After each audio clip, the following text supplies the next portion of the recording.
So, what does it mean to love unconditionally? It's the month of love, and all around us there are hearts and heart-shaped balloons and red roses, and all the card shops have pushed all the birthday cards to the back in favour of sometimes silly, sometimes really beautiful sentiments on their cards and gifts and so on. You know, the Valentine's paraphernalia is everywhere.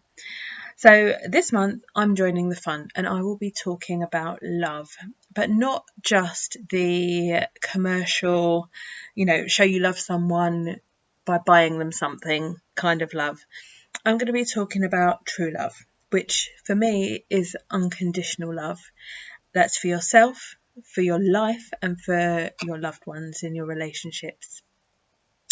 Now, most of us place conditions on the love we give, whether that's to ourselves or to others. So in some way or other, we say to ourselves or others, I will love you if you love me back. I will love you if you do X, Y, or Z. Or to ourselves, I'll only deserve some kind of demonstration of love if I do certain things or behave a certain way. But true love is genuinely unconditional. It doesn't require anything in return. It doesn't need to be deserved for any specific reason. And that's whatever you do or don't do. And that's why it's so satisfying and so fulfilling, because there is nothing required in return. Just think about, your love for a baby, a small child, or an animal or a pet, that kind of feeling where you just can't help but feel the love. But the thing is, we're not taught to love this way. As children, most of us are usually unintentionally shown that we're only deserving of love if we behave a certain way or don't behave a certain way. We get love and affection and smiles and happy faces from the adults around us if we're friendly, if we're smiley, if we're polite, if we're quiet, if we're seen and not heard. And that love can be withdrawn very quickly if we're naughty, or if we, are a bit loud or a bit boisterous, a bit too independent.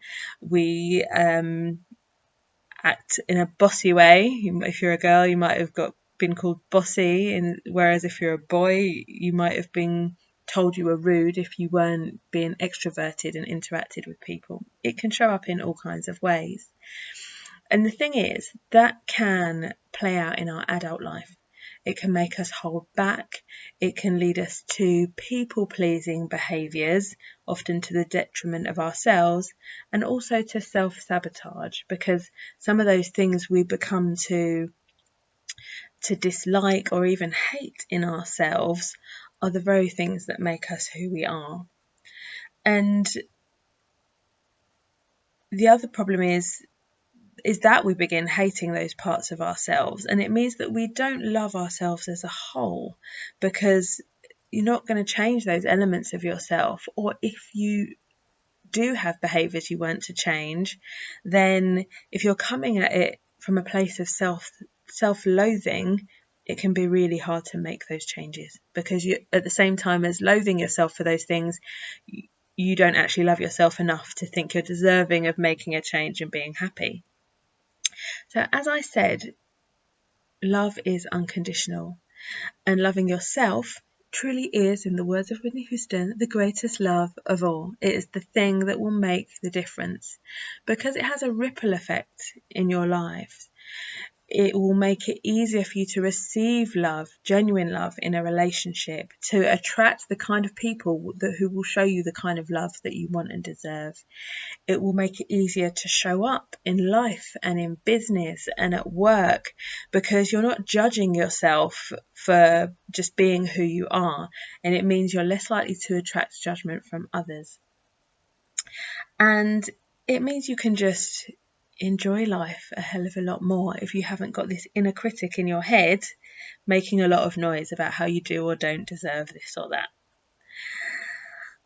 One example is loving, for example, your body. So if you're having a hard time thinking, oh, well, actually, yeah, I deserve love regardless. If you're having a hard time, think about appreciating the way those things that previously were seen as undesirable actually have served you. So, for example, I try and make an effort because I beat myself up for a long time because I put on a lot of weight, having lost a lot of weight and even becoming a personal trainer, working in the fitness industry. I put that weight on and spent a lot of time and effort and energy actually really hating on myself for the way my body was. And so now I make a real effort to thank my body for what it actually does for me. So I thank my legs and my thighs for being strong, for getting me from A to Z, for making me able to dance and really enjoy those moments of dancing. I thank my arms for being strong again and for giving great hugs. I thank my even my skin. If I get spots, I try and think, okay, thank you for showing me that something's out of balance, that I need to be drinking more water or eating better food or eating less rubbish food. You can really see those things as being in your favour. And likewise, when it comes to other characteristics of yours. So maybe people told you were selfish because you were really independent and liked doing things on your own and liked having things for yourself. But maybe that independence led you to travel the world on your own and have great adventures. Maybe you were told you were rude or too quiet because you were quite introverted and liked your own company. But actually, that very quietness, that introvertedness made you a great listener and made people more able to open up to you.